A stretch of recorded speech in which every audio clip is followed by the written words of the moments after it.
Bonjour à tous, bienvenue à notre webinaire SPI et Première Générale. Je me présente Amélie Leduc, superviseur marketing, événements et promotion ici chez SPI. Super heureuse de vous retrouver en mode virtuel toujours pour respecter les consignes d'hygiène. La pandémie dans la dernière année, là, parce qu'on est presque rendu là, 1 an, nous a reflété à quel point on n'était pas prêt en tant qu'humain, mais également en tant que société, puis potentiellement aussi en tant qu'entreprise, de faire face à une situation de ce genre-là, comme la COVID-19. Donc, dans les derniers mois, on a tous passé en mode action. On a bâti des procédures, des plans de travail, on a même fondé des comités de continuité. Somme toute, je pense que d'une façon générale, on a traversé la première vague là, du mieux qu'on a pu. Puis, la deuxième vague s'en venait, on le savait qu'elle allait arriver et on devait se préparer. Donc, comment qu'on s'est préparé? Bien, par la prévention.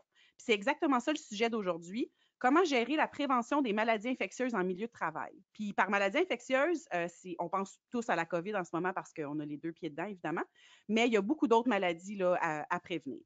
Donc, pour parler du sujet aujourd'hui, on a des experts dans le domaine, on a notre hygiéniste du travail et on a aussi le vice-président exécutif de Première Générale, qui est notre partenaire en gestion d'après-sinistre. Mais avant de vous les présenter, je pense que c'est important que je présente SPI pour ceux qui ne nous connaissent pas, puis c'est la première fois qu'ils participent à un de nos webinaires. Donc, comme vous voyez à l'écran, SPI, notre mission chez SPI, c'est vraiment d'être votre partenaire en santé et sécurité parce qu'on valorise et vous valorisez la santé et la sécurité dans votre milieu de travail. Mais comment on mène à terme notre mission? Bien, c'est en offrant des équipements de protection individuelle, évidemment, mais aussi des services de formation, de consultation, d'expertise dans les catégories de risques que vous voyez à l'écran.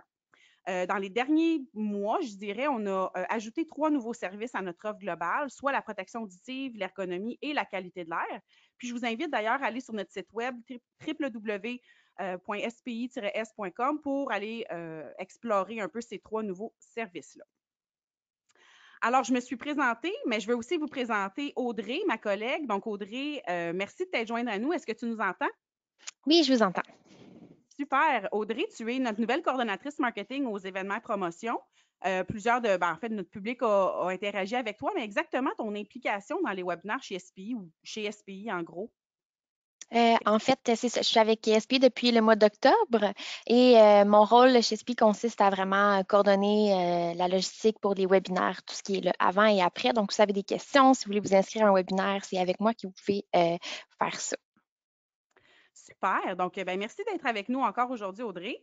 Maintenant, je vais vous présenter, comme je vous disais, nos experts avec qui on va parler de la prévention aujourd'hui. Donc, on a Sébastien Boisvert, qui est notre hygiéniste du travail chez SPI. Donc, bonjour Sébastien, merci d'être avec nous. Bonjour, merci Amélie. Je t'ai nommé hygiéniste du travail, mais ça ne mange pas en hiver. Oui, mais en fin de compte, ici chez SPI, qu'est-ce que je fais? C'est que j'essaie de, en collaboration avec les entreprises, soit qui ont des problématiques, comme tu as mentionné avec les services tantôt, soit protection auditive, protection respiratoire, qualité de l'air, l'ergonomie. Donc, sur différentes facettes, on essaie d'aider justement les entreprises dans leurs problématiques en santé et sécurité.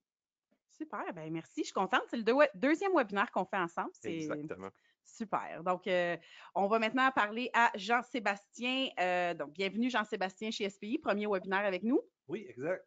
Super. Donc, Jean-Sébastien, tu es le vice-président exécutif de Première Générale. Peut-être nous parler de c'est qui Première Première générale. Générale, qu'est-ce que vous faites, puis ton rôle dans tout ça. Oui, bien, Première Générale, on est une compagnie de services en après-sinistre. On travaille en collaboration avec plusieurs gros assureurs au Québec, feu, vol, vandalisme, restauration après-sinistre, nettoyage, ça touche à plusieurs sphères.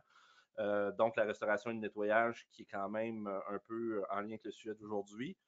Puis, quand on a vu la pandémie s'approcher, ben là, on s'est spécialisé dans plus le nettoyage sanitaire, c'est-à-dire en lien avec les maladies infectieuses, puis on est allé approfondir nos connaissances là-dedans. Fait que, chez Première Générale, il y a moi, on est deux copropriétaires. Moi, je m'occupe beaucoup plus terrain.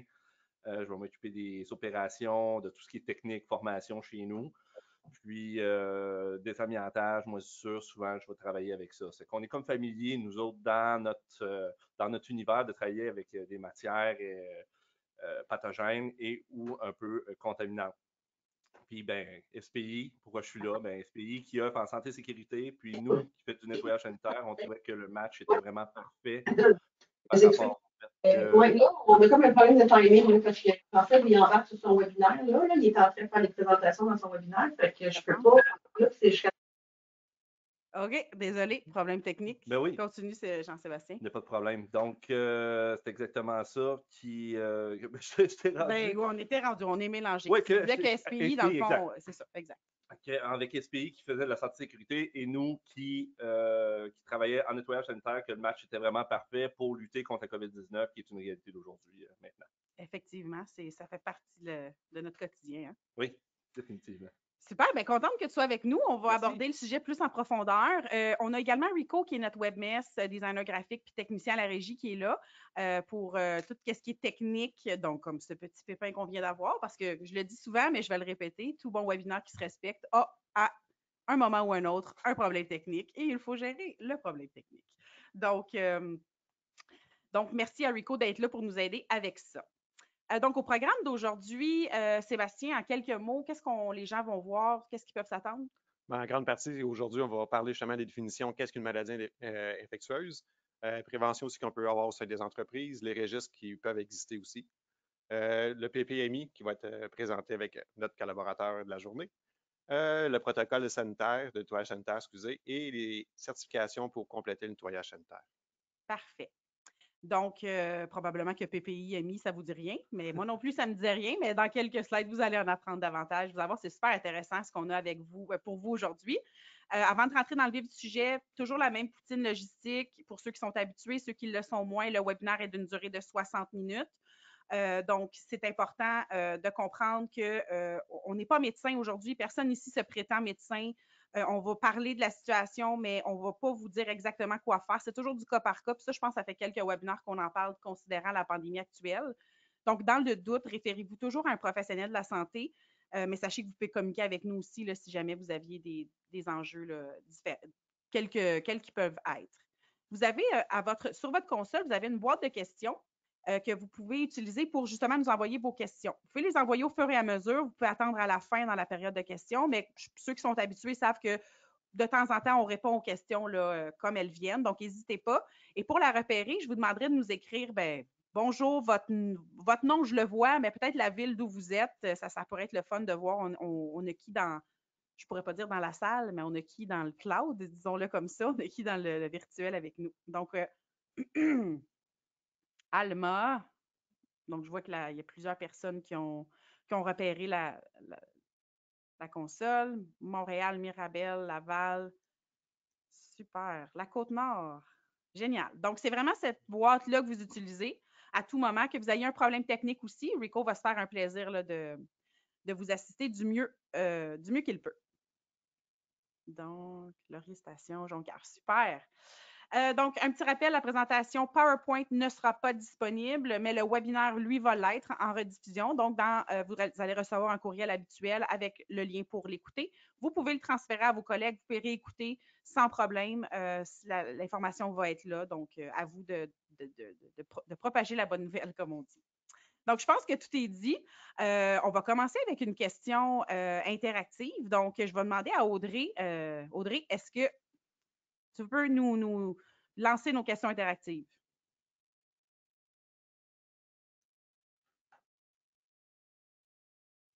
Peut-être que le pépin technique n'est pas résolu, donc je vais enchaîner. Oui, bonjour. Oui, donc on veut tout d'abord un peu savoir vos connaissances un peu par rapport aux maladies infectieuses, mais en même temps aussi vos principales préoccupations. Donc, on veut savoir si vous êtes préoccupé en lien avec les maladies infectieuses par rapport à eux en général, ou la question B, apprendre sur le type de propagation. La réponse C, excusez, avoir des outils de prévention. La réponse D, connaître les protocoles de nettoyage, ou bien avoir un plan d'intervention, ou bien vos préoccupations, c'est vraiment par rapport à toutes ces réponses. Donc, on vous donne un beau petit 30 secondes pour y répondre. C'est question à choix multiple. Réponse à choix multiple. Je vais demander à Jean-Sébastien de faire la musique qui vient avec son... Et voilà, parce que... J'ai toujours rêvé de faire ça toute ma vie. Et voilà! Mais c'est aujourd'hui le jour. Oui. C'est super Magnifique. excitant. Je me sens bien. C'est bon, ça me donne un répit. Ça fait 3 ans que je le fais. Donc, encore quelques secondes. Parfait. Donc, on va voir les résultats. Donc, la majorité... OK. Avoir un plan d'intervention. La majorité, c'est pas mal mitigé, hein, c'est un peu partout, là, on a du 15-30 %. Fait essentiellement, je pense que les gens recherchent beaucoup des outils de prévention, puis connaître des protocoles de nettoyage, puis un plan d'intervention. Je pense que ça, c'est notre top 3 aujourd'hui. Fait que, je pense qu'on va répondre à ces questions-là aujourd'hui, messieurs. Absolument. Super. On va essayer d'y aller au meilleur. Parfait. Donc, on va commencer avec un petit quiz, une petite question piège. Audrey, je te laisse Oui, aller. on teste vos niveaux de connaissances. Donc là, vos préoccupations sont vraiment en lien avec un plan d'intervention pour les maladies infectieuses. Mais selon vous, c'est quoi une maladie infectieuse? Est-ce que c'est A, un virus, B, une bactérie, C, un parasite, D, un champignon ou E, un protozoaire? Donc, 30 secondes pour y répondre. Réponse à choix multiple encore une fois. Et n'oubliez pas de ne pas répondre dans la boîte de questions, mais bien répondre à votre écran. Donc, de cliquer Oui. sur le A à E. Parce que je reçois des réponses dans la boîte. Là, j'ai vu que c'était pas à choix multiple la dernière. C'est pas grave. Ah. Allez-y avec ce que vous pensez. Donc, encore quelques secondes. Parfait. Bien, je m'excuse, Sébastien, mais protozoaire n'a pas été très populaire aujourd'hui. Oh, c'est dommage. Donc, une maladie infectieuse, pour la plupart des gens, c'est un virus à 76 %, des bactéries, 21 3 de parasites, mais le reste, là, c'est pas compris. Fait que c'est intéressant parce qu'on va rentrer dans le vif du sujet et on va arriver à un certain point avec protozoaire, n'est-ce pas, Sébastien? Exactement. J'aime dire ce mot. Donc, merci beaucoup, Audrey. Donc, on débute avec l'explication de quelques notions, comme je vous disais, pour s'assurer que tout le monde comprenne bien de ce qu'on va parler. Donc, premièrement, explique-nous qu'est-ce qu'un virus. Oui, enfin, on va partir. Maladie infectieuse, en fond, c'est la prédisposition justement d'être exposé à un virus. Qu'est-ce qu'un virus? C'est extrêmement petit, donc on peut voir c'est de 0.003 à 0.02 micron. Qu'est-ce qu'un micron? C'est un millième de millimètre. Donc, c'est extrêmement petit. Ce n'est pas quelque chose qu'on peut voir à l'œil nu. Le nombre de virus, justement, sur ou on pourrait dire dans le corps humain, c'est 10 exposant 15. Donc, on peut dire qu'il y en a extrêmement. Il y en a même plus de virus qui existent dans le corps humain qui existent de cellules. Donc, il ne faut pas y rester surpris si on est exposé. Et Parce qu'on est un virus ambulant, finalement. on pourrait le dire comme ça, exactement. Donc, caractéristique aussi d'un virus, si on compare justement avec les autres qu'on va voir par la suite, c'est quelque chose qui est non vivant. Donc, ce n'est pas quelque chose qui peut se reproduire par lui-même. Donc, il y a besoin d'une cellule mère, justement, pour être capable de se reproduire. Et donc, il ne peut pas se reproduire par lui-même. Le fait justement qu'il soit viral, même s'il est sur une surface, on va dire, mettons, sur une surface nette, il peut survivre, mettons, pendant plusieurs minutes, pendant plusieurs heures, plusieurs jours même, tout dépendant des virus. Donc, c'est pour ça que plus tard aussi, on va parler du nettoyage qui est très important. En ce qui concerne justement la production, qu'est-ce que je parlais, c'est qu'il nécessite justement une cellule hôte, qui est une cellule vivante, donc qui peut être l'homme, je vais dire l'homme avec un grand H, donc c'est l'humain, qui peut être un animal, une plante aussi. Donc, il ne peut pas se répliquer justement au sein des cellules justement qui ne sont pas vivantes. Donc, ça prend absolument une cellule vivante pour être capable de se reproduire. Et principalement, justement, les transmissions, c'est souvent par le toucher. Donc, c'est sûr qu'aujourd'hui, on ne va pas parler exclusivement du COVID, mais justement, le principe du toucher, la façon qu'il va rentrer aussi dans notre système, c'est surtout par les muqueuses. En fond, les muqueuses qu'on parle, mettons, le nez, la bouche, les yeux aussi, qui peuvent inclure là-dedans dans les muqueuses. Il y a le système digestif, soit par l'ingestion, système respiratoire, le fait de respirer, et aussi des plaies. Donc, si on est exposé, justement, on a une plaie ouverte, ça peut être un risque d'exposition aussi. Et je donne des exemples, le VIH, le SRAS, le coronavirus, que tout le monde connaît aussi, et la grippe. Donc, ce sont des exemples de virus qui existent. OK. Et maintenant, une bactérie. Oui, une bactérie. C'est aussi petit, ça a l'air? Une petite affaire plus gros. OK. Mais justement, la différence, c'est entre la bactérie et le virus, la majeure partie, c'est que oui, on peut voir justement qu'il y en a beaucoup sur Terre, donc 5 à 10 millions différents qui existent sur Terre. C'est un peu comme je parlais du virus tantôt, c'est un peu la même différence en quantité qui existe, mettons, par rapport aux cellules humaines. Donc, c'est quelque chose qui est vraiment normal d'en être exposé. Donc, ça ne veut pas dire que c'est une bactérie, que c'est nécessairement malin pour l'humain. En fin de compte, la bactérie, c'est vivant, donc c'est une cellule qui a un noyau, donc il peut se reproduire. La façon qu'il va se reproduire, c'est par fission. Donc, une cellule va se grossir et se fissionner en deux, je pourrais dire, deux cellules filles, on pourrait dire, à partir d'une cellule mère. La source, ça varie justement d'une bactérie à l'autre, tout dépendant de quoi on va se nourrir. On peut donner l'exemple, mettons, après une inondation, quoi que ce soit. Le fait de la décomposition, on peut parler du gypse, des fois on va voir la couleur, donc c'est des choses qui peuvent arriver. Les moisissures aussi vont rentrer là-dedans, mais on va en parler un peu plus tard, excusez-moi, je suis un petit peu trop hâtif. Donc, justement, quand je parlais, ça dépend de l'énergie, justement, de la synthèse cellulaire. Donc, il peut y en avoir dans l'eau, il peut y en avoir dans l'air, il peut y en avoir un peu partout. Et on va parler un petit peu plus tard, justement, de le type de propagation. La transmission, c'est sensiblement comme les virus, donc soit souvent par le toucher, principalement. Sinon, les muqueuses, système digestif, il y a le système respiratoire et les plaies ouvertes aussi qu'on pourrait avoir. OK. Puis ça, c'est des exemples de Oui, bactéries. exactement. Donc, la tuberculose, la peste, choléra, le tétanos, que je pense que tout le monde s'est déjà fait vacciner pour le tétanos. Donc, le tétanos est une bactérie. OK. Et maintenant, un parasite. Oui, un parasite. En fond, c'est un organisme vivant qui peut être animal ou végétal. Il va se nourrir justement aux dépens d'un autre, en fond, d'une espèce différente. On peut donner l'exemple ici justement de la malaria. En fond, comment l'infection va se faire, c'est lorsqu'une personne peut se faire piquer, j'ai un exemple par un moustique qui est porteuse de malaria. Donc, ensuite, le moustique, le fait de piquer, il va contenir justement un certain parasite à l'intérieur de lui-même. Donc, en allant piquer une deuxième personne qu'on considère saine. Donc, en piquant, si la deuxième personne en se faisant piquer par le moustique, je vais vous donner l'exemple, bon, ben, elle peut être affectée justement Oui, c'est ça. OK. par la maladie parasitaire. Donc, le pouls, la gale, puis justement la malaria qui rentre là-dedans. OK. Le champignon. Oui, le champignon. Il y en a qui vont appeler ça aussi spore moisisseux. Il y a les mycoses aussi. Donc, il existe, on peut voir aussi plus ça va, plus ça grossit. Donc, il y en a qui peuvent être visibles à l'œil nu, les plus gros, à 200 microns.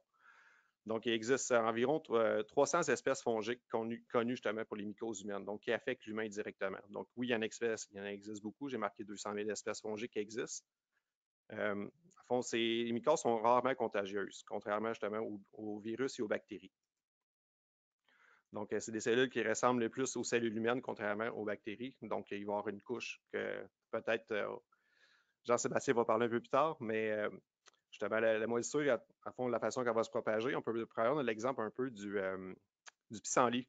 Donc, une fois justement qu'il va devenir à âge adulte, lorsqu'il n'y aura plus de nutriments, il va devenir un pissenlit blanc qu'on appelle le dandélion, dont avec le vent, il va pouvoir justement s'émaner dans la nature et Oui, nous faire éternuer. exactement. Et continuer justement sa propagation dans un autre milieu un peu plus loin. Je donne l'exemple tantôt pour l'eau. Bon, ben, ça donne un excellent exemple justement dans quelqu'un dégât d'eau, quoi que ce soit. On peut voir justement la couleur des murs va changer. Donc, ça, c'est un exemple exact de moisissure, qu'est-ce qui peut se passer.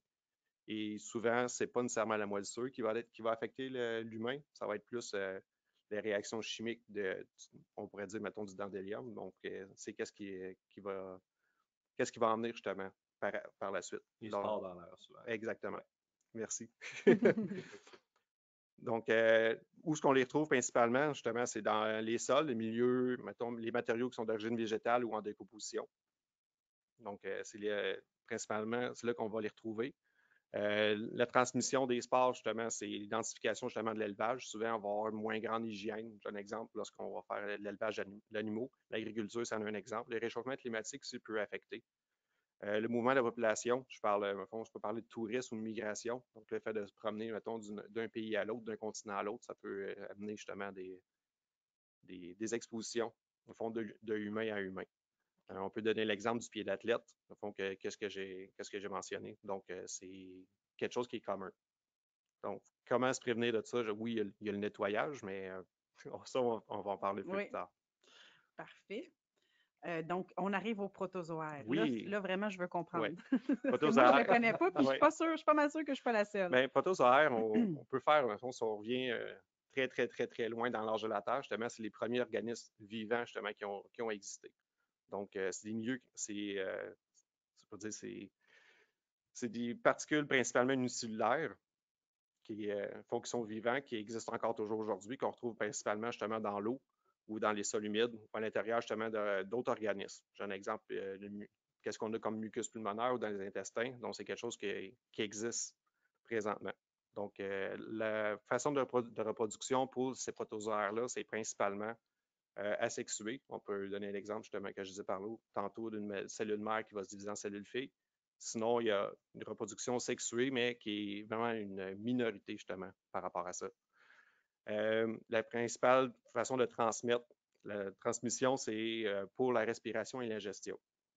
Donc, le fait d'ingérer. On peut donner l'exemple de la malaria. Et j'ai marqué le Giardia. Giardia, en fond, ça affecte le système digestif. Donc, ça peut amener justement, on peut parler de flatulence ou même de diarrhée dans l'extrême limite, mais c'est des choses qui peuvent arriver. Et c'est pas nécessairement, si on revient justement un peu auparavant aux parasites, c'est pas nécessairement un protozoaire, n'est pas nécessairement parasitaire. Donc, ça peut vivre justement en collaboration, en mutualisme, on pourrait dire, avec le corps humain aussi. Ben, on salue les hypochondriaques. Exactement. Avec toutes ces Oui. définitions, là, Oui.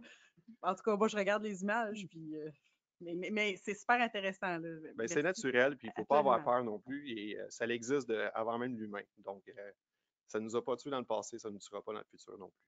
C'est très rationnel. Merci beaucoup, Sébastien, de ces infos-là. On va y aller avec une petite question avec toi, Audrey. Une autre petite question. Oui, donc on veut savoir si nos auditeurs aujourd'hui ont des problèmes en lien avec des maladies infectieuses dans l'entreprise. Donc, réponse A, oui, B, non, et peut-être que vous ne le savez pas. Donc, vous avez 30 secondes pour y répondre. Là, je vais t'utiliser. D'accord, on va Sébastien. y aller. Et voilà. J'étais un petit peu plus aigu que la dernière fois, je vais me pratiquer. C'est correct, il te reste quelques questions à venir encore. Super.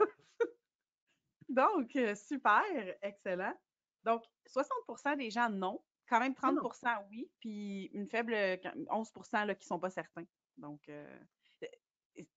sais, de ne pas être certain, dans le fond, c'est peut-être parce que l'information se transmet pas. Là. Je ne veux pas dire un mauvais jeu de mots parce qu'on parle de parasites et tout, là, mais l'information de quelqu'un qui le savent, qui n'en est pas certain que s'il y a des maladies infectieuses dans votre entreprise, je serais curieuse dans la boîte de questions de dire pourquoi. Dans le sens que c'est-tu des fois la communication, on est supposé savoir et tout ça là, au niveau de la COVID. Ou Quand il y a un peut-être que cas c'est ou pas des clair choses au comme niveau ça. de la gestion à l'interne. Ouais, c'est ça. C'est quoi qui a été mis en place dans les emplacements d'affaires. Oui. Parfait. On pourrait parler aussi d'analyse de risque aussi. Donc, Ouais. si on considère que c'est un risque est moins prominent, je donne un exemple, qu'une chute en hauteur chez une Ouais. entreprise, donc on va prioriser justement l'investigation sur le risque de chute avant de Ouais. tomber dans ces sujets-là. Effectivement. Très bon point. Super. Donc, on enchaîne avec une autre question, Audrey. Oui, est-ce que vous avez des moyens de prévention des maladies infectieuses dans votre entreprise? Donc, réponse A, oui, B, non, C, peut-être que vous ne le savez pas. On ouvre le sondage. Vous avez 30 secondes pour y répondre. Écoute, Audrey, tu aurais quasiment pu faire, tu sais, à TQS, là, à minuit, les jeux collectifs, je sais pas trop. Là, Oui! ouais. On repasse à toi, Jean-Sébastien. Parfait. On peut avoir du fun un peu en ce mercredi de janvier de moins 22 ici, dans le coin de Blainville, Montréal. Là. C'est froid. Et oui. Donc, quand même, 80% des gens oui, 10% non, puis 10% je ne suis pas certaine. Donc, il y a une cohérence. Ça serait intéressant de savoir aussi c'est quoi les moyens de prévention que les entreprises. Oui, effectivement. Si vous voulez nous en parler, encore une fois, utiliser la boîte de questions, ça serait intéressant de voir qu'est-ce que vous utilisez. On pourra faire le partage là, de ces informations-là là, en avançant dans le webinaire. Donc, merci beaucoup, Audrey. Alors, Sébastien, en résumé, dans le fond, les maladies infectieuses. Oui, bien, au fond, que je parlais tantôt, ça ne nous a pas tué dans le passé, ça ne nous tuera pas dans le futur. Oui, c'est sûr qu'il y a un risque justement pour l'humain. On ne peut pas réduire le risque à zéro. Donc, je donne un exemple, juste le fait de venir aller travailler dans un bureau, quoi que ce soit, donc on touche à la poignée de porte, on va aller à la salle de bain, on va aller manger, donc on peut chauffer notre dîner, j'ai un exemple dans le micro-ondes. Donc, il y a toujours un risque d'exposition. Donc, c'est certain qu'on ne peut pas mettre le risque égal à zéro. On ne peut pas se mettre dans une bulle pour aller travailler. Non. Donc, c'est pour ça qu'il faut vraiment faire attention. Et aussi, des fois, on ne fait pas assez attention à ce petit sujet-là, le système de ventilation. Donc, des fois, justement, c'est surtout, j'ai un exemple avec la tempête de neige qu'on a eue hier. Donc, j'ai un exemple, le fait que la neige peut, j'ai un exemple, toucher au filtre, donc humecter les filtres, peut déformer les filtres, ainsi de suite. Donc, ça peut justement être un milieu de propagation et de prolifération, justement, pour on parlait tantôt de moisissure et de sport. Donc, c'est un très beau je pourrais dire, un très beau milieu de prolifération. Oui, hein? Donc, il y a ça aussi dans Ou le le fond. manque d'entretien aussi, je peux dire. Exactement. Donc, faire le ménage de façon récurrente et voir justement, je parle du système de ventilation, des fois, le système qui va soit humidifier ou déshumidifier le système, soit en été ou en hiver. Des fois, il y a l'accumulation d'eau, de la rouille, ces choses-là. Donc, c'est des fois des choses qu'on ne pense pas toujours. Oui, on fait le ménage, mais c'est des choses qui, des fois, qui sont oubliées. Et sans oublier, justement, s'il y a un ramassement de poussière, bon, ben, ça va être, c'est des très bons nutriments avec la présence d'humidité ou un peu d'eau. C'est des très bons nutriments pour continuer la prolifération, comme je disais. Puis on se souvient qu'on ne parle pas juste de la COVID ici, là, donc Exactement. on est plus large que juste la COVID-19. Parfait. Donc maintenant, on va y aller dans comment prévenir. Donc, si on fait un retour là, sur les différentes maladies infectieuses dont tu parlais, l'hygiène là, au sein d'une entreprise, c'est vraiment la clé du succès. Là.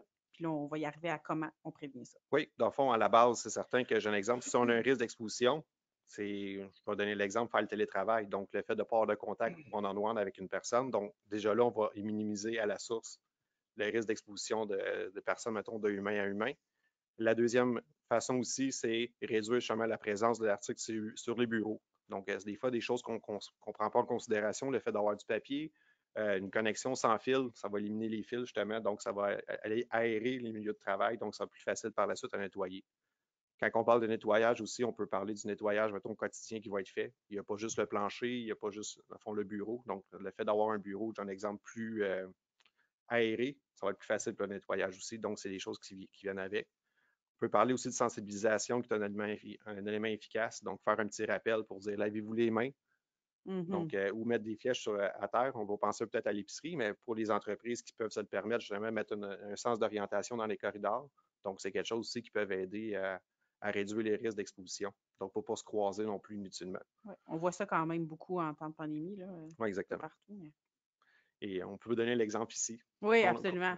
Il y a des affiches partout, des flèches et tout ça. C'est super bien indiqué parce que on veut réduire le minimum, surtout en temps extraordinaire, et j'ai dit avec guillemets. Là. Oui. Qu'est-ce qu'il peut mettre en place aussi? Il y a des procédures. Donc, les procédures qui peuvent être soit permanentes ou temporaires, dans le cas qu'on vit depuis la dernière année, mais c'est des choses qui peuvent être mises en place aussi à plus long terme. Et je pourrais dire finalement, le moyen de protection, comment le prévenir, il y a les EPI. On pourrait dire que c'est la dernière barrière. Donc, le fait de porter un masque, on va donner l'exemple du N95 pour les zones rouges présentement qui sont obligatoires. Au fond, c'est la dernière barrière. Donc, si on peut éliminer à la source, j'ai un exemple, si on peut faire du télétravail avant de porter un masque, on va essayer de prioriser ça à la base. Mais justement, c'est afin de minimiser le contact humain, le pays et le masque, c'est la dernière barrière qu'on peut avoir.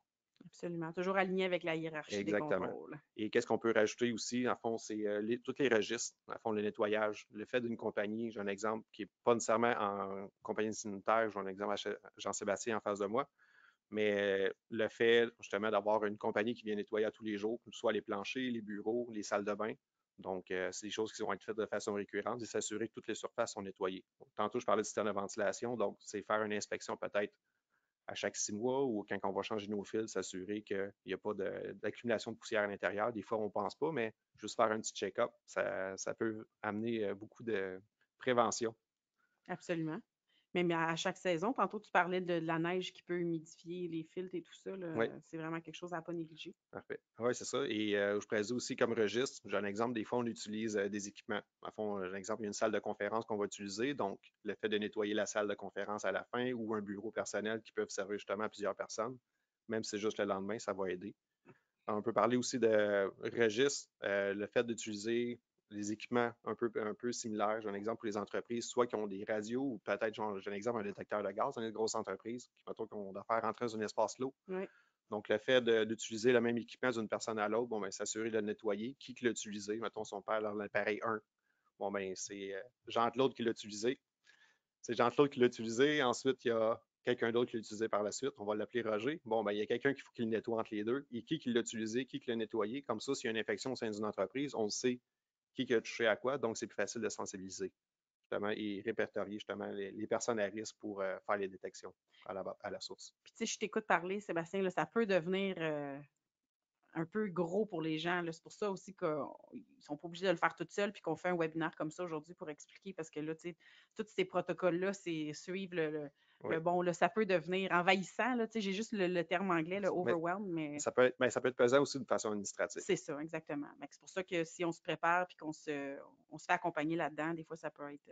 Exactement. Le coaching, les formations Ouais, aussi c'est en ça. interne, ça va aider beaucoup. Exact. Et un dernier aussi, si tu veux passer à la prochaine diapo, il y a quelque chose qu'on utilise ici à l'interne, notre fameux Save Day. Donc, c'est quelque chose j'ai l'exemple, nous chez SPI, on remplit à tous les jours. Donc, moi, en le faisant, on s'assure de est-ce que j'ai des symptômes avant d'aller travailler? Est-ce que j'ai été visiter un client? Est-ce que j'ai fait du bureau? Est-ce que j'ai fait du télétravail?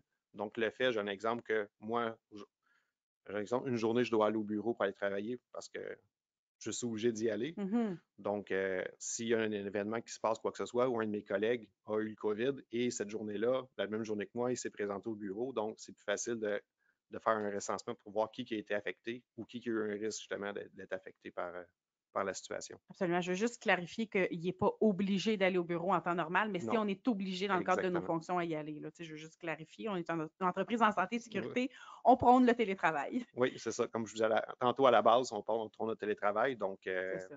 L'élimination à la source. exactement. Puis peut-être qu'il y a des gens, tu sais, Sébastien, tu es rentré avec le Save Day, tout ça, et peut-être des gens qui ne connaissent pas le Save Day. Donc, juste vous dire, dans le fond, SPI a créé ça pendant la COVID. C'est une application complètement gratuite qui s'utilise sur iOS ou sur Android. Dans le fond, puis c'est vraiment créé pour vous permettre de garder un œil sur la santé et la sécurité de vos équipes. Puis, en 5 points rapides, là, vous pouvez suivre les symptômes de la COVID ou n'importe quelle autre maladie infectieuse que vous pourriez rencontrer donc sur votre mobile. À la base, il y a 4 questions prédéfinies. Et puis, vous pouvez ajouter des questions, les personnaliser pour répondre vraiment aux besoins de votre entreprise. Vous allez pouvoir avoir un rapport journalier pour l'administrateur, donc pour être capable de le gérer à l'interne. Les données sont toutes scriptées et confidentielles pour l'entreprise, puis il y a vraiment un nombre illimité de travailleurs dans un seul compte. Et je réitère que c'est gratuit. Donc, si jamais ça vous tente de télécharger cette application-là ou d'utiliser cette application-là, allez sur notre site web, il y a un onglet COVID-19, puis dans l'onglet, vous avez là justement l'application SafeDay où vous pouvez avoir tout comment ça fonctionne pour faire votre demande. Donc, c'est vraiment un bel outil là, de prévention là, qui se joint bien à la hiérarchie des contrôles que tu parlais tantôt, Sébastien. Donc, on s'entend, on l'a dit tantôt, on n'est pas médecin, personne ici, mais il ne faut pas négliger les effets potentiels sur la santé. Oui. Donc, rapidement, justement, en 4 points, on pourrait dire justement, pour être exposé, on va parler du COVID dans cette situation qu'on est aujourd'hui. Donc, ça prend une présence de micro-organismes et il faut qu'ils rentrent justement dans notre organisme à nous. Donc, sans parler nécessairement du COVID, on peut dire la bouche, la peau, la bouche, les voies respiratoires, les intestins. On parle aussi de maladies infectieuses, des organes génitaux aussi, des fois qu'on oublie, mais c'est quelque chose aussi qui est important si on parle, mettons, aussi par rapport au sida. Ouais. Souvent, c'est via les organes génitaux. Deuxième chose que ça prend, c'est la nature de l'agent infectieux. Donc, ce n'est pas un agent qui est infectieux, j'ai un exemple pour un animal ou une plante qui va nécessairement l'être pour l'humain et vice-versa. Donc, ça prend vraiment un agent infectieux qui puisse affecter l'humain. Et on peut rajouter cette section-là aussi la dose. Donc, ce n'est pas le fait que je reçois un virus que je vais être exposé. Donc, ça prend vraiment une dose, tout dépendant du virus, quand même assez importante pour être capable de développer la maladie. OK. Rapidement, ça prend aussi le système immunitaire du receveur. Donc, une personne, j'ai un exemple qui a eu le sida ou j'ai un exemple qui s'est fait traiter pour le cancer, donc il y a un système immunitaire, je veux dire, affaibli, donc c'est sûr qu'il va être plus à risque de l'avoir. Les personnes aussi en mauvaise santé ou les diabétiques, donc ça peut être aussi un agent qui peut avoir des effets sur la santé. Et le type d'effet, justement, je parle aujourd'hui, j'ai marqué justement qu'est-ce que le sida, le SRAS, qui sont 2 virus. En fond, le sida qui affaiblit le système immunitaire, il y a le SRAS qui peut amener justement de température, tout, difficultés respiratoires, il y a le tétanos qui est une bactérie. L'aspergillus aussi, qui est un champignon, qui va amener justement les difficultés respiratoires aussi, sans trop rentrer en détail là-dessus. Absolument. Et puis, les outils pour lutter contre ces maladies infectieuses-là, parce qu'encore une fois, on salue les hypochondriaques, mais eux attendent la solution. Oui. Bon, on pourrait dire, partir de la base, l'hygiène, donc avoir une hygiène de vie personnelle qui est quand même assez importante, donc bien s'alimenter, bien dormir, pouvoir se laver chaque jour. On est au Québec, on est chanceux, on peut le faire. C'est pas tout le monde qui peut le faire dans le monde. Être capable de faire l'exercice aussi au quotidien. Donc, le fait de bouger, ça, c'est quelque chose qui va aider aussi à l'humain. Des fois, on va parler au niveau psychologique. Le fait d'avoir une santé psychologique va réduire le stress aussi. Donc, le fait d'avoir un stress moindre va aider justement à avoir une meilleure santé immunitaire. On peut parler en deuxième lieu l'assainissement des environnements. Donc, je dis on est au Québec, on est chanceux. Dans le fond, la collecte des déchets, qu'ils soient liquides, solides, le fait qu'on aille aux toilettes, il n'y a pas besoin de jouer avec qu'est-ce qui vient avec. Donc, là-dessus, on peut se dire qu'on est vraiment chanceux au Québec. Puis, des fois, on ne s'en rend pas toujours compte. Donc, le nettoyage aussi des lieux, dans le fond, soit en désinfectant ou juste les lieux d'aisance ou le nettoyage des mains, c'est un luxe qu'on a tous les jours. Puis la troisième, quatrième partie, en fin de compte, c'est aller voir justement un spécialiste de la santé. Dans le fond, un anti-infectieux qui peut être, mettons, des médicaments qui peuvent aider justement à combattre une infection. Ou il y a le vaccin aussi qui est une fois justement introduit chez un individu, va l'aider justement à avoir une immunité contre la maladie. Excellent. Bien, merci Sébastien. Et là, on va y aller avec Jean-Sébastien. Il ne faut pas que je me trompe. Ça devient mélangeant. Parce que là, tantôt, on a parlé du PPIMI. On se demandait c'était quoi, un peu comme le protozoaire. Donc, on te laisse parler du PPIMI. Oui, le PPIMI, en fait, c'est un plan personnalisé d'intervention en cas de maladie infectieuse. C'est pour ça qu'on a décidé de réduire ça à PPIMI. Je comprends. Oui, hein, c'est ça. Mais en fait, c'est un programme qui va permettre aux clients, aux entreprises d'avoir en main un plan d'intervention qui est spécialisé à eux en cas de COVID-19 qui se déclarerait au sein de leur emplacement d'affaires. Fait que c'est un programme qui va permettre d'intervenir dès que ça arrive, d'être plus prêt pour les compagnies à réagir en cas et aussi d'établir certains moyens de prévention pour réduire les coûts puis les interruptions d'activité, les interruptions d'opération qui sont en règle générale un enjeu assez important pour les entreprises quand ils sont confrontés à ça. Oui. Ce que ça dit aussi, pourquoi un PPMI, c'est qu'au niveau des nouvelles réalités, si on retourne en mars 2020, quand tout le monde a commencé, on savait que ça s'en venait, mais que la réalité nous a vraiment, avec la brutalité des faits. Frappé en plein visage. Oui, exactement. Comme ça. Ben, que ce soit autant chez soi, autant les propriétaires d'entreprise, tout le monde a commencé à se questionner sur comment on gère ça, c'est quoi qu'on va mettre là-dessus. Puis je me rappelle très bien, moi puis Christelle, à ce moment-là, on est propriétaire d'entreprise, donc on s'est dit qu'est-ce qu'on met en place, comment qu'on va le faire, c'est quoi qu'il faut faire, puis comment qu'il faut le faire. Puis au début, rappelez-vous comment que les informations arrivaient au compte-gouttes parce que c'était nouveau pour tout le monde. Fait que faut vraiment se rappeler ça. Puis le but du PPIMI, c'est un peu d'accompagner les gens, oui, d'accompagner les entreprises surtout à mieux structurer leurs idées, puis d'essayer de voir et de prévenir le plus possible à tous les accès. C'est que ça, c'est un moyen de prévention. Puis quand c'est le temps, puis malheureusement ça arrive parce qu'on ne peut pas mettre la source à zéro. Exact. Bon, mais quand ça arrive, de comment réagir, puis de minimiser les interruptions, puis retourner un retour à la vie normale le plus rapidement possible. C'est vraiment bien. Oui. Et concrètement, pour une entreprise, peux-tu élaborer exactement, ça consiste en quoi? Bon, ben, du moment qu'on déciderait d'y aller de l'avant avec un PPIMI, en fait, on parle de visite des installations. Donc, on va aller visiter les installations sur place, on va élaborer des plans d'action par zone. L'idée, c'est vraiment de voir l'écosystème des entreprises, comment ça fonctionne, comment les mouvements. On parlait de flèches tantôt. Bon, mais comment que ça se promène là-dedans? C'est les gens-là vont manger où? Ils vont à la salle de bain où? C'est quoi les départements? Qui a des contacts? L'idée, toujours, c'est de faire du traçage le plus possible. Ça évite de tout fermer les entreprises. Des fois, il y a un cas, puis là, étant donné qu'on n'a pas le contrôle sur comment ça s'est passé, bien là, l'entreprise devient affectée au complet. On ne prend pas de chance. Ouais. Mais il y a des moyens d'éviter ça, puis le plan d'intervention vient vraiment faire ça. Puis on fait des recommandations sur certaines pratiques à adopter. Soit pour limiter les risques de contagion, faire du confinement local pour pouvoir permettre à certaines zones d'être confinées, nettoyées, mais toujours en maintenant les opérations ouvertes. Puis ça nous permet aussi de faire des soumissions de nettoyage sanitaire par zone. Ça a l'air de rien, mais il y a des coûts qui sont rattachés aux entreprises. Ce n'est pas juste des coûts de perte de revenus, mais il y a des coûts de nettoyage quand c'est le temps de faire affaire. C'est que quand on est pris à la dernière minute, on est à la merci d'agir rapidement, moins de contrôle. Plus on est vite, moins on est préparé, plus ça fait mal, soit parce que ce n'est pas planifié. Donc, ça nous donne une meilleure identification des budgets à déployer en cas de nécessité. Puis, ça garantit une prise en charge rapide en cas de contamination. Encore une fois, le but, ce n'est pas le temps, quand c'est déclaré, de commencer à chercher. Des fois, c'est quand les compagnies sont déjà dans le flot, on connaît déjà les environnements de travail, on sait déjà à qui on a affaire, dans quelle zone on a affaire. C'est beaucoup plus rapide comme moyen d'intervention. Absolument. Puis, je veux dire, on l'a vu, ça ne fonctionne pas là, d'agir. Je veux dire, ça fonctionne à retardement. Là. Ouais. Donc, Ça crée des délais. absolument. Puis aussi, tu sais, c'est un plan de contingence. Tu parlais des budgets à déployer en cas de nécessité. Quand tu ne le planifies pas puis qu'il tombe une affaire de même, là, disons-le comme ça, ça peut faire mal. Puis il y a des entreprises qui ont dû fermer à cause Ouais.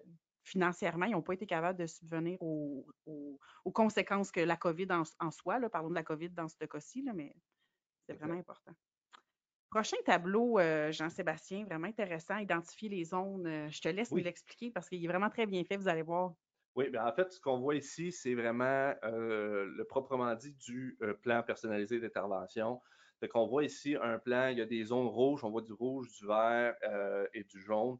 Donc, les zones, c'est les niveaux de risque 1, 2 et 3 qu'on va voir. Fait qu'au niveau des zones rouges, c'est que c'est des endroits où il y a une contamination potentielle accrue. Donc, ce que ça fait, c'est qu'il y a plusieurs individus au même endroit. Le temps de contact entre les individus dans l'écosystème est supérieur à 30 minutes. Et ce que ça veut dire, c'est que s'il y a des cas souvent déclarés dans ces pièces-là, bien, ça va nécessiter un nettoyage sanitaire en niveau de risque 3. À la fin de ce segment-là, je vous expliquerai un peu c'est quoi que ça implique, les niveaux de risque, là, mais c'est surtout au niveau des types de techniques employées, puis la protection que les gens, comme nous autres, comme entreprise, on va se protéger contre le virus parce qu'on va avoir un accès direct si on le sait qu'il y a une contamination. Nous, on est exposé directement au virus. Donc, c'est un risque 3, on va avoir on est habillé en astronaute. Là. On parle de masque à face pleine, un Tyvek, un couvre-tout complet, couvre-bas jetable, double paire de gants. Fait que, dans le fond, le niveau de risque détermine surtout les techniques employées puis la protection individuelle qu'on va utiliser, nous autres, quand c'est le temps de nettoyer. Fait que si on va au niveau des zones jaunes qui sont à potentiel modéré à élevé, c'est souvent plusieurs individus qui vont passer dans ces zones-là puis peuvent créer la contamination croisée. C'est souvent des zones de passage ou des pièces où est-ce que c'est pas nécessairement les lieux où on va travailler. Le temps de contact va être, je dirais, général inférieur à 30 minutes, mais quand même assez de contact, puis ça passe beaucoup. Donc, ces zones-là, souvent, les passages, les aires communes, bien là, à ce moment-là, vont souvent, si c'est déclaré un risque 3 dans une zone, bien, les zones limitrophes vont tomber en risque 2 à ce moment-là pour le nettoyage sanitaire. Puis, les zones vertes, c'est souvent des zones qui sont à contamination à faible potentiel. C'est des espaces qui sont très peu fréquentés. Il y a rarement plusieurs individus simultanément ou c'est des sections fermées comme les gyms. Mettons, je pense que même ici, vous avez un gym que vous offrez qui est fermé. C'est ça. Exactement. Donc, c'est des espaces qu'on considère comme verts, sont à faible potentiel. C'est des nettoyages sanitaires seulement s'il y a une personne infectée connue qui se dirige vraiment dans cet endroit-là, qu'on le sait à ce moment-là qu'on va traiter ces pièces-là, règle générale. Puis vous voyez dans le bas ici, il y a toujours dans le plan personnalisé, il y a des petits diagrammes. Donc, c'est quoi les pièces? Est-ce que c'est un dépoussiérage requis qui va être là? Est-ce que l'accès va être interdit à ces pièces-là lors du nettoyage? Est-ce que c'est une pièce qui aurait besoin d'un registre d'accès?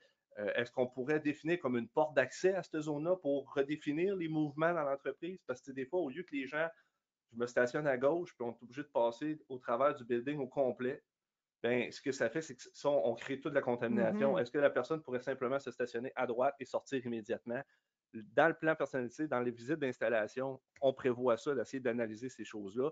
Puis, il y a des pièces qui ont du désencombrement aussi. On parlait d'avoir des bureaux épurés, tout ça.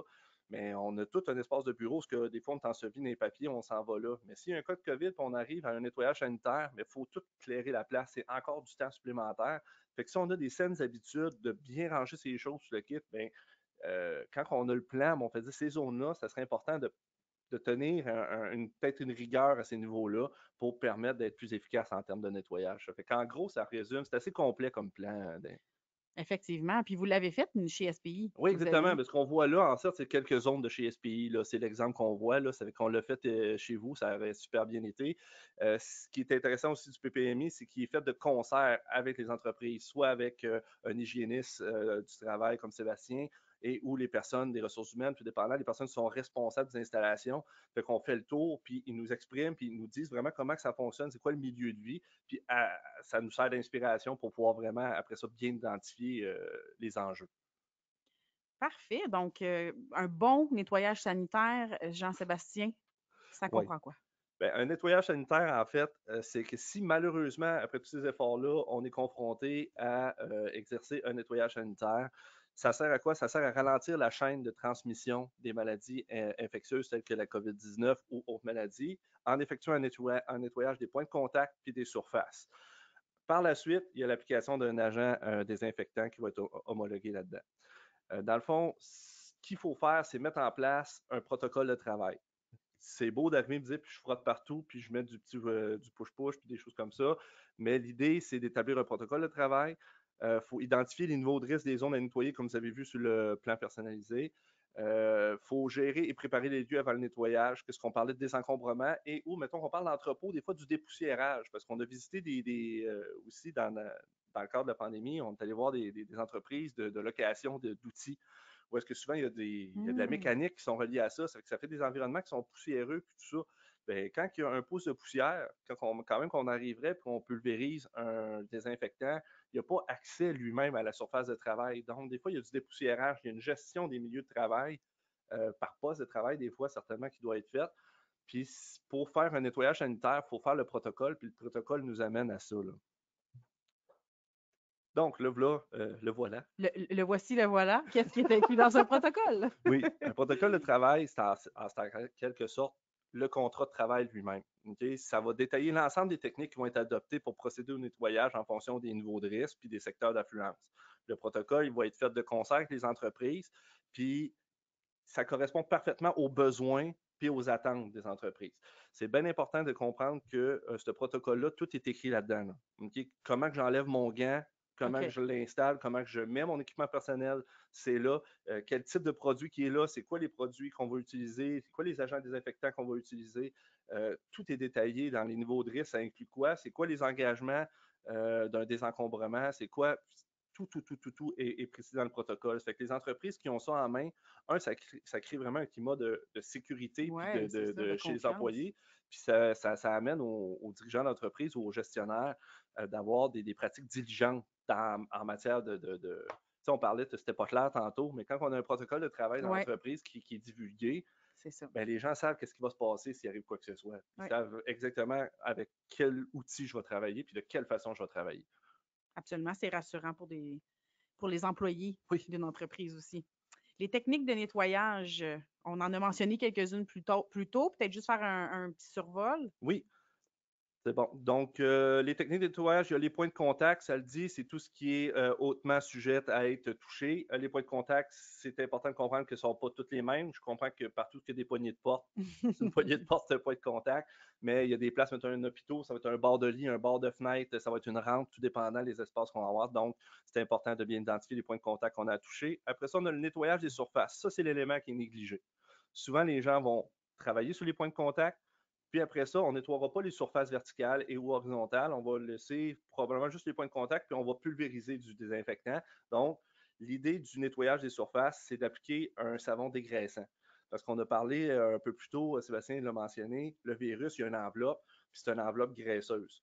C'est vraiment son armure. Fait que si on utilise un savon à vaisselle qui est un dégraissant, on enlève l'enveloppe du virus, puis là, ce que ça permet, c'est que l'agent désinfectant, lui, va faire son travail, puis il va vraiment réduire complètement le virus à néant. On l'inactive. Parce que c'est pas vivant, c'est qu'on ne le tue pas, mais on inactive le virus. Donc, c'est vraiment l'idée. Mais souvent, les gens vont juste shooter le désinfectant. Oui, il va faire le travail, mais si tu pré-nettoies ta surface avec un nettoyant dégraissant et ou une solution désinfectante peut faire l'affaire aussi, et après, tu appliques des désinfectants, là, tu as un nettoyage sanitaire qui est performant et efficace. L'application d'un agent désinfectant, on va en parler un petit peu plus en profondeur plus loin parce que ça, c'est le nerf de la guerre. Puis, brumisation, c'est un type d'intervention qui va viser à envoyer des micro-gouttelettes dans l'air jusqu'à saturer l'air pour pouvoir permettre aux agents contaminants de descendre puis d'être en contact avec le désinfectant. C'est une pratique qui n'est pas très utilisée parce que ça prend vraiment une précision technique au niveau de la saturation de l'air puis tout ça, mais qui peut être quand même utilisée c'est vraiment shooter des micro-gouttelettes. Puis quand on parle de micro-gouttelettes, on parle de microns. Là. Donc, puis saturer l'air. Sauf que faut comprendre qu'on envoie beaucoup d'humidité dans l'air, fait que des fois, ça peut, si c'est un entrepôt qui a beaucoup de boîtes de carton, les boîtes de carton deviennent humides. Donc, des fois, tu ne veux pas créer un problème en réglant un autre. Là. Ça fait que des fois, c'est important de bien l'utiliser, mais c'est une technique qui existe. Puis il y a les flottes de véhicules, les gens ne pensent jamais à ça, mais les flottes de véhicules, nettoyage de l'habitacle, nettoyage de l'espace arrière, quand il y a du racking, des fois dans les gros camions, même des 53 pieds, de bien nettoyer ça. Des fois, s'il y a beaucoup de transmission secondaire qui se fait via les véhicules, puis avoir des flottes, donc ça peut se faire à n'importe quel moment. Puis des fois, ben, d'avoir une flotte de véhicules prête à partir, désinfectée, ben, on est en prévention. Puis de deux, ben, ça permet aussi d'être plus efficace que si chaque employé prend 15-20 minutes de le nettoyer à peu près à sa façon chaque matin. C'est ça, exact. Tu parlais du nerf de la guerre, le mot de l'heure, le désinfectant, le push-push, appelez-le comme vous voudrez, mais on en entend parler, puis on en voit partout. Fait que C'est exactement ça, les fameux push-push. les push-push. Oui, c'est ça. Ben, en fait, les désinfectants, là, les push-push, c'est la vaporisation, c'est les vaporisateurs. Il existe plusieurs produits antimicrobiens, virucides, bactéricides qui sont tous approuvés par l'EPA, Santé Canada. C'est tous des désinfectants qui sont représentés pour utiliser sur des dispositifs médicaux non critiques. Donc, on ne parle pas d'aseptisation, mais on parle bien de désinfection. Et l'utilisation sur des objets non animés, puis des surfaces dures. En gros, la clé, c'est de choisir le bon désinfectant. On doit bien évaluer les surfaces et les produits parce qu'il y a plusieurs désinfectants. On peut avoir des à base de thymol, de chlore, il y a des ammoniums quaternaires, il y a des phénoliques, il y a des à base d'alcool, le fameux Purell. Il y a les peroxydes d'hydrogène qu'on connaît, la petite bouteille brune dans les pharmacies, mais ça, c'est une concentration faible. Nous autres, on va travailler avec du peroxyde avec une concentration plus élevée. Fait que chacun de ces désinfectants-là travaille bien, mais selon sa concentration, selon, il y en a qui sont ready to use, il y en a qui sont prêts à l'emploi, en fait, il y en a qui sont à dilution. Donc, c'est pas tout le monde qui vont arriver. C'est que c'est pas juste d'arriver puis de shooter n'importe quoi sur n'importe où. Puis je donne un exemple du Lysol. Tout le monde connaît Lysol, c'est assez connu, surtout avec la pandémie, ça a fait son œuvre. Bon, ben, un temps de contact, il est bon sur la liste. Il est listé comme très bien pour le SRAS, mais le temps de contact pour les virus, c'est entre 2 et 4 minutes. Qui est-ce qui utilise du Lysol, laisse sa surface humide pendant 2 à 4 minutes pour permettre à Lysol de travailler? En fait, si on fait juste le vaporiser, puis l'essuyer, puis ça sèche à l'intérieur d'une minute, vous faites juste une désinfection de surface. Vous n'êtes pas en train d'enlever les virus selon les fiches signalétiques que le produit emploie. Puis ce qui arrive avec le Lysol, là, ma conjointe m'écoute, mais moi, je l'ai laissé sur son cellulaire du Lysol pendant 4 minutes. Ben, il y avait juste une enveloppe de plastique après. Toute la décoration sur son enveloppe cellulaire. C'est pour ça que je suis super contente. Mais c'est juste pour dire on que... la salue. Oui, on la salue, exactement. Je rentrerai pas à la maison.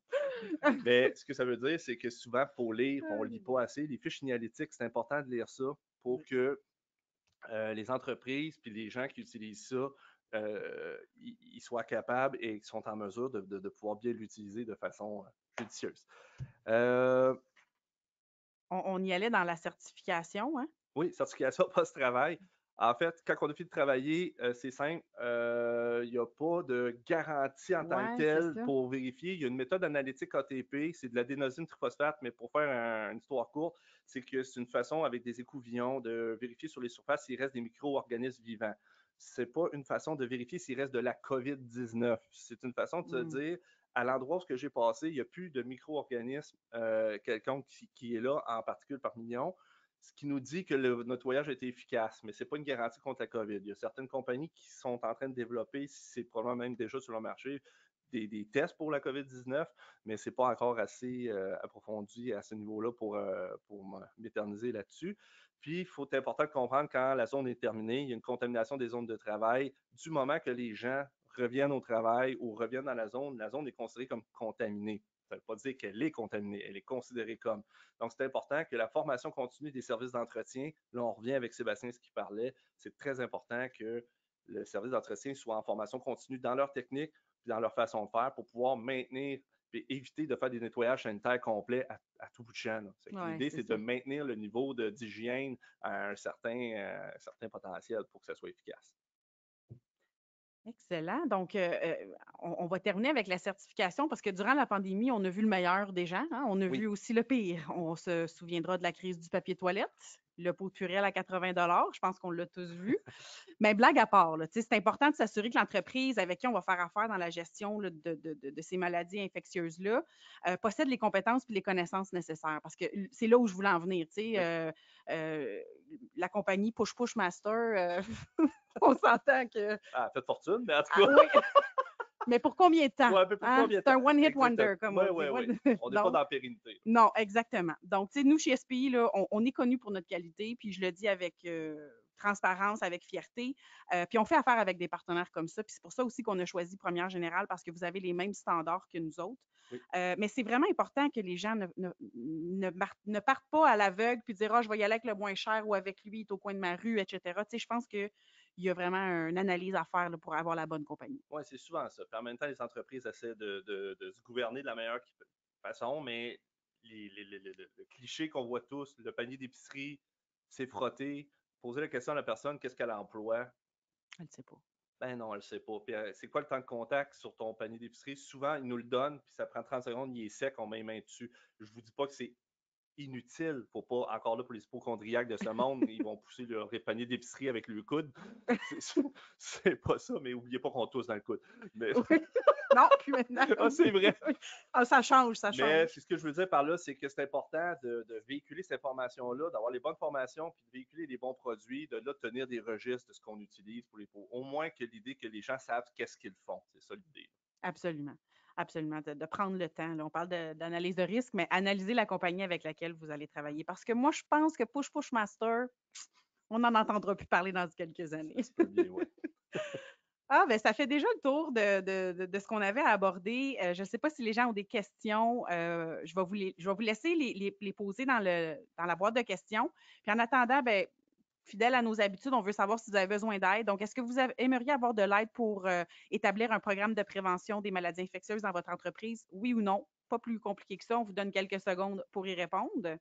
Puis en même temps, ben, continuez à envoyer vos questions si vous voulez. Peut-être que vous étiez tellement clairs, messieurs, qu'il n'y en aura pas non plus. Puis si jamais elles viennent plus tard, ben, on y répondra quand même. Ben oui, avec plaisir. Donc, encore quelques secondes. Parfait. Et deuxième question, encore fidèle à nos habitudes, est-ce que vous voudriez avoir d'obtenir les services d'assainissement dans votre entreprise afin de contrôler la propagation des micro-organismes? Donc, oui ou non, encore une fois, pas plus compliqué que ça, on vous donne quelques secondes pour y répondre. Donc, si vous voulez que SPI Première Générale là, vous accompagne là-dedans, vous guide et tout ça, fasse une analyse de risque, ben, c'est le temps de nous le demander. Ça va nous faire plaisir là, de vous aider.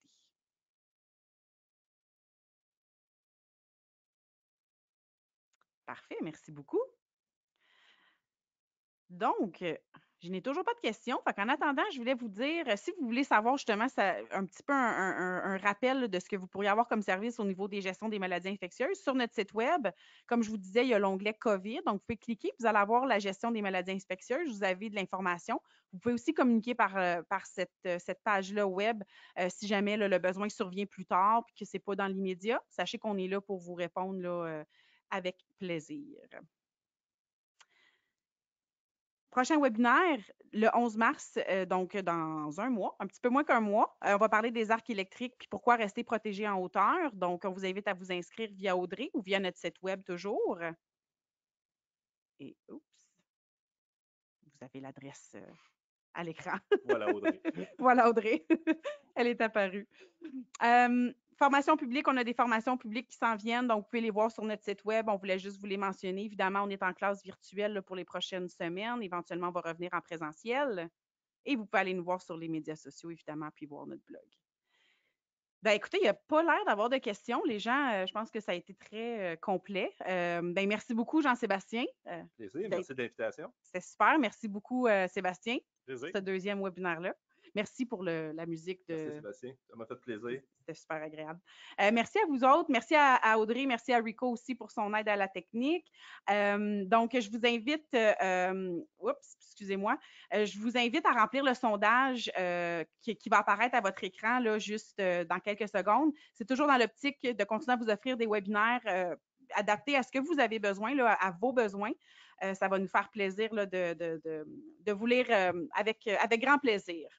Donc, on espère que la présentation elle a répondu à vos attentes, puis on vous invite vraiment à revenir à notre prochain webinaire. Ça va nous faire plaisir. Là, le prochain, comme je disais, c'est sur les arcs électriques, mais il y en a d'autres qui s'en viennent. Donc, sur notre site web, dans l'onglet événements, vous allez voir les autres sujets qu'on va aborder là, dans les prochaines semaines. Donc, au nom de SPI Première Générale, ben, je vous souhaite une belle journée, puis surtout, soyez prudents. Bye tout le monde. Bye, bye.